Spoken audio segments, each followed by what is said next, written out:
Beau DeMayo is at it again, and this time he's taking shots at a very vulnerable Kevin Feige and doing more to promote Season 2 of X-Men 97 than Marvel actually is. And it's very interesting, the stuff that he has most recently brought to the forefront, and well, it makes a lot of sense. Now, of course, it always comes with the caveat of a former disgruntled employee embroiled in a lawsuit, so there could just be a bunch of hyperbole getting thrown around here, but I think that there's a little kernel of truth in this gigantic hill of, well, we don't need to say exactly what the hill's made out of, but Marvel boss Kevin Feige reportedly annoyed by the success of X-Men 97, which, from the people that watched it, which was, regrettably, a very small portion of the overall fan base, they did like what they seen. Okay, and yeah, they did this radical idea of following the blueprint of the wildly successful animated series from the 90s. I know, right? Sounds crazy.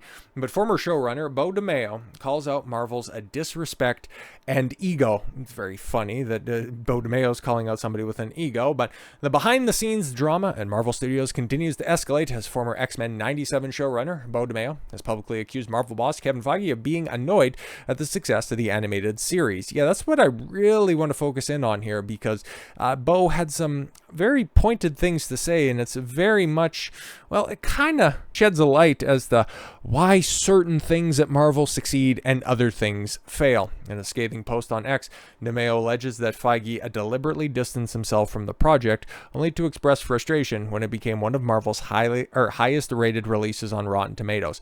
Yeah, that's why he's mad. He cast this off as just another one of those cartoons on Disney Plus, but when it ended up being one of the most, actually, I would say the most beloved thing that Marvel has done since Endgame, like universally speaking. Like, I understand that, yeah, it was a much smaller subsection of people watching it, but of the people that did watch it, they do appreciate it more than the people that were to consume, I don't know, just pick a fucking movie out of a hat at this point in time. The people that watched X-Men 97 to this day, you know, just about a year on from its initial release, probably have a fonder memory of watching that than anybody who went down to the theater and contributed to Doctor Strange in the Multiverse of Madness. I would guarantee that.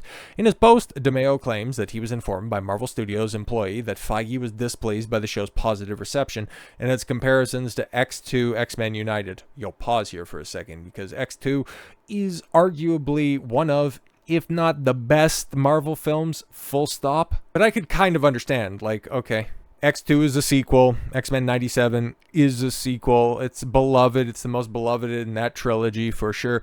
X-Men 97 as it sits right now is, you know, on the same trajectory. I can understand the comparisons. But if he's trying to put it on that same pedestal, you know, content for content, you're going to come up short, bro. A film, yes, Feige himself produced early in his career. Oh, yeah, that's probably why he ended up getting a little bit of a bee in his bonnet over this, or under his ball cap. Fucking bald weirdo. I was informed by an employee in Marvel Studios that Kevin Feige's response to the success of the show, and it being their highest rated project on Rotten Tomatoes, okay, was that he would prefer if it wasn't being used as a referendum on the MCU's failures. Oh, and his annoyance that people hold it up to X2, DeMayo had said on X. Kevin did not give X-Men 97 any of his attention. I met with him to pitch it and was hired and never got a note from him afterwards at all. And now he's annoyed it did well without me and the crew needing him. Yeah, okay, because you take a look at Marvel's biggest successes in recent years. Spider-Man No Way Home. Sony had a big part in that. Disney just simply put the money up. Deadpool and Wolverine. That was very much a Ryan Reynolds project. And then you had X-Men 97. Much smaller of a success, but a success nonetheless. And if we are to believe this, Kevin Feige had nothing to do with that, or with those other two big, heavy hitters. Do we see a through line here? Is there anything that's ringing a bell? Are there patterns being recognized here? DeMayo further revealed that Marvel Studios declined to organize a wrap party, and this right here, this is just petty, scummy shit, okay? Failed to organize a wrap party for the X-Men 97 crew after production wrapped, leaving him to personally foot the bill to celebrate the team's work. Yo, that's trash, man. That's just shitty. Sort of disgusting disrespect and ego. Explains why I had to pay for the wrap party for the crew out of my pocket, because Marvel declined to honor the crew's hard work.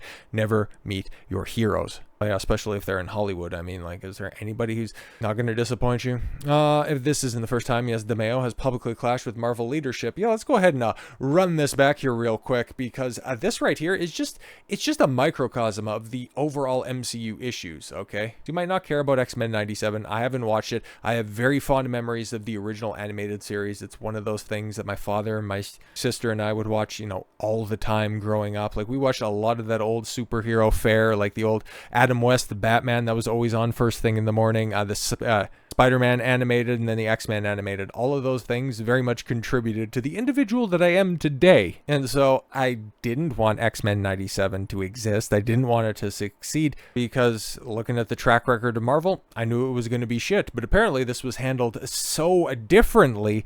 Kind of lets you know that there's a big problem at Marvel, but it's a big round-headed ball cap wearing problem with a huge ego that is out of control and also out of talent. We get rid of that, end up leading to positive changes. But as covered in our previous articles and my previous videos as well, DeMayo was fired prior to the premiere of X-Men 97. Yeah, that was wild stuff amid unproven allegations that he sent inappropriate photos to male staffers. Allegations DeMayo had categorically declined. In a lengthy video statement posted last month that we went over as well, DeMayo claimed the allegations were part of a smear campaign orchestrated by Marvel Studios to discredit him and distract from a deeper misconduct within the company, which, yeah, kind of sounds like there's potential blackmail being used, and this is a tactic as old as time in all of entertainment. So it could be that. It could be that Beau DeMayo is a complete spaz. Like, that's very possible as well. Like, I don't like some of his justifications, just simply going, "Oh, they only hired me because I'm black. They don't like a strong black gay man to come out and, you know, just stand up to their shit." And it's like, okay, cool. So you're just trying to play identity politics from the other side. That's nice, bro. Let's just focus on the facts here instead of he said, she said bullshit.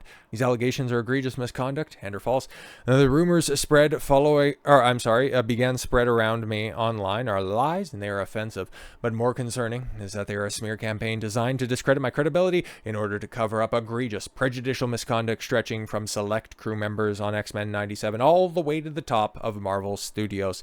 In that same video, DeMayo also accused Marvel executives of attempting to radically alter X-Men 97's tone and content. He alleged that certain executives resented his efforts to stay faithful to the comics and the original animated series, instead of pushing to reshape the show into something more ideologically aligned with modern narratives.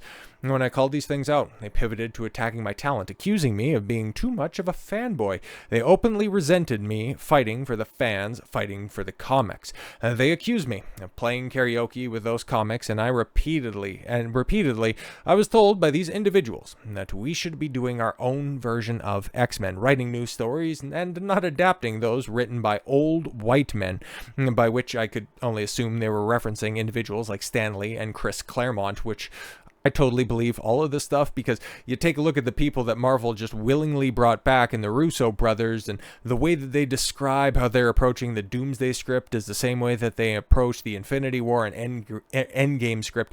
We don't really adapt specific storylines. We just use the source material kind of like guidelines, and we just make up whatever we want. I mean, you just take a look at one of their most recent releases on Netflix, in The Electric State, and it's like, yeah, we can see that you have source material there, and you're just going to do whatever the fuck you want with an already established base. So I don't have high hopes for Doomsday, and especially now that all of these curtains are starting to be peeled back, and we're starting to dig through the layers, and it's like, yeah, we kind of know why Marvel, it seems like they're wearing the skin suit of the comics, and they're almost embarrassed by the source material that brought them to the dance to begin with, and anybody who wants to pay homage or just simply adapt the stuff that was successful in the books, they resent that, and instead they'd rather just fast track to all new, all different, that was all canceled in all record times. DeMayo recounted some of the creative suggestions he rejected, including one where Marvel wanted Jubilee depicted using gang signs and firing plasmoids in the shape of middle fingers. Oh, that sounds AIDSy.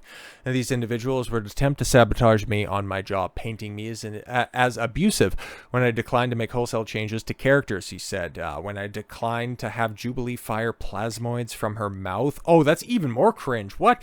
Or make gang signs to paint the sky with plasmoids in the shape of middle fingers. Oh, Jesus. Like, that's so cringe. I could totally imagine Marvel pushing for that. I mean, Does anybody remember the lesbian portal puncher from Doctor Strange? Yeah, exactly. DeMayo also took issue with what he described as Marvel's feminist agenda and hostility towards male characters, particularly Cyclops. You know, the leader of the X-Men, like a guy who definitely took a backseat in the movies because, well, Hugh Jackman absolutely killed it as Wolverine, and Wolverine, you know, is one of my favorites for sure. Like, I'm kind of partial to Beast and Gambit myself, but Cyclops is cool. Because he got an elevated position, from what I hear in X-Men 97, I guess they don't like him. In his video statement, he recalled, "It was wrong for an artist on the show to repeatedly denounce all men as jerks and accuse me for failing the cause because I'm keeping a jerk like Cyclops as leader of the team." Yeah, we need more Storm, and also, like, Storm's also right up there in my pantheon of favorite X-Men as well. It's because controlling the weather is legitimately cool as shit. Pardon the pun, didn't actually anticipate that. Complaint underscores the broader critique that has been levied at Disney and Marvel Studios in recent years, namely the studio's emphasis on girl power stories at the expense of established male heroes. And I mean, you just take a look at what's coming out with the Thunderbolts, and that actually the Thunderbolts is a very good comparison because the team that is being presented in that film has no original Thunderbolts in it. Okay, you go back to the source material. They've already introduced several of the characters that are in the source material's Thunderbolts. They just decided to slap together this ragtag group of cast-offs and has-beens from other films and series that you may or may not remember. And who's leading that group? Well, they might say that it's Bucky, but when it's all said and done, it's definitely going to be discount Black Widow. It's going to be little Florence Pugh! And they're also going to have Madam Hydra. They're going to have Julia Louis-Dreyfus come through, Lady Nick Fury. And the film is not going to do numbers at all whatsoever. So yeah, everything that Beau DeMayo brings up, you can go ahead and draw comparisons to a modern day Marvel and exactly what they're doing and prove them true. Or perhaps he's also assessing the situation. He's just taking a look at the lay of the land and also coming to similar conclusions, trying to justify his experiences behind the scene and shirk responsibilities. But I think the truth lies somewhere in the middle, and I think he's a little bit more honest than he is deceptive, because when I take a look at Kevin Feige, I don't trust him as far as I can throw him, and if I could throw him over to Lucasfilm, at least he can go fuck up something that I don't really care that much about. And that's modern Star Wars, because you already killed off Indiana Jones, and the OT is sacred the way that it is. And the prequels, as flumpy as they are, they're better than anything that Marvel has put out since Kevin Feige took over. Prove me fucking wrong. So with all that said, thank you all very much for the gift of your time. I've been Don Consuelo. I want you to follow your gut and get after it. Take care, everyone.